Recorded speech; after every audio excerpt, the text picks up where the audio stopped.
नमस्कार दोस्तों, आपका फिर से स्वागत है।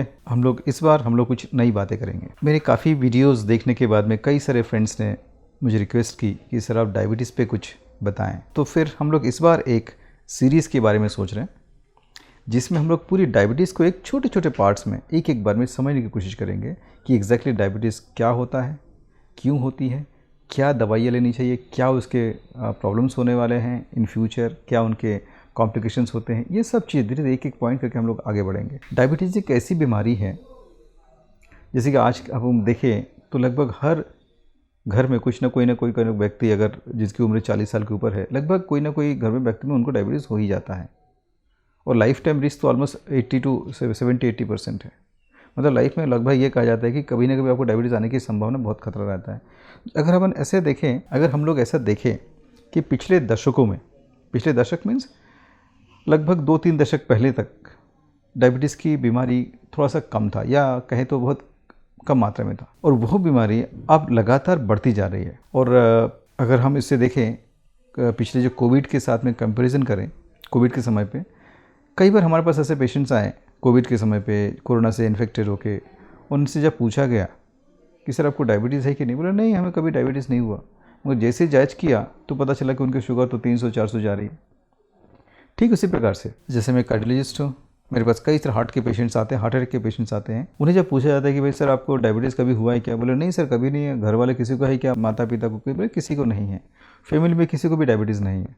फिर भी जब हम चेक करते हैं तो पता चला कि 8-9% उसका HbA1c है, 300, 350-400 के ऊपर उनको शुगर चल रही है, जिनको उन्हें पता ही नहीं है और जिसके कारण से उनको हार्ट अटैक आ चुका है। तो ये जो मिसमैच है ये बहुत इंपॉर्टेंट है। अगर आपको अंदर से डायबिटीज़ हो रही है या प्रोसेस चालू हो गया और आपने चेक नहीं किया तो सडनली आपको या तो स्ट्रोक, हार्ट अटैक, आँखों की रोशनी जाना, कभी रेटिना में ख़राब हो जाना, किडनी ख़राब हो जाना, ये बहुत सारी जो कॉम्प्लिकेशंस होते, हाथ पैर में सुन्न पड़ जाना, न्यूरोपैथी हो जाना, मायोपैथी हो जाना, ये बहुत सारी कॉम्प्लिकेशंस जो डायबिटीज़ के कारण होता है, जिसे हम लोग को धीरे धीरे, अगर हमने सही समय पे डिसीजन नहीं लिया, सही समय पे हमने डायबिटीज़ को कंट्रोल नहीं किया, तो ये सब कॉम्प्लिकेशन साथ लोग प्रेजेंट होते हैं। हमारे देश में एक और पॉइंट बहुत अजीब है। हम कंपैरिजन अगर करें वेस्टर्न कंट्रीज़ के साथ में, विदेशों के साथ में, मतलब वेस्टर्न मीन्स जो वेस्टर्न सोसाइटीज़ है, उनके डायबिटीज़ आने की जो उम्र होती है, उनकी उम्र के साथ में हमारी उम्र की तुलना करें तो लगभग हम लोग 15 साल पहले,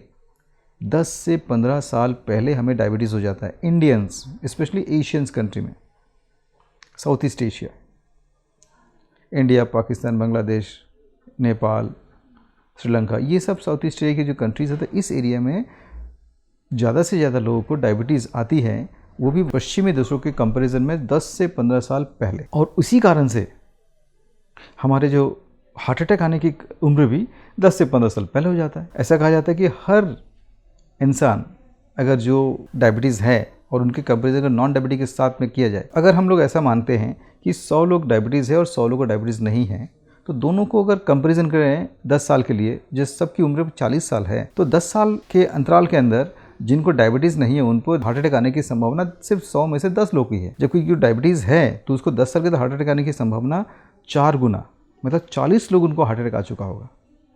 तो आप ये समझिए कि अगर आपने नॉर्मल लोगों की तुलना में डायबिटीज़ के लोगों को हार्ट अटैक आने की संभावना 4 गुना है। उसी प्रकार से स्ट्रोक है कम से कम 2 से 3 गुना, रेटिना में ख़राब होने की चांसेस कम से कम 2 गुना है, किडनी खराब होने की चांसेस 3 गुना है। इस प्रकार से अगर देखें तो डायबिटीज़ बहुत ही भयावह बीमारी है जो हर बीमारी का जड़ है। अगर हमने ये चीज़ समझ ली एक बार कि डायबिटीज़ कैसी होती है और क्या होता है, तो आपको उसको कंट्रोल करने में बहुत ही आसानी हो जाएगा।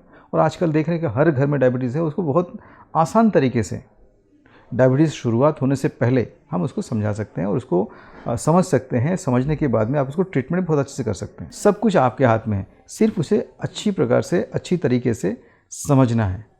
अगर आपने डायबिटीज़ को अच्छे प्रकार से समझ लिया तो आपके आधे से ज़्यादा ट्रीटमेंट आपने खुद कर लिया।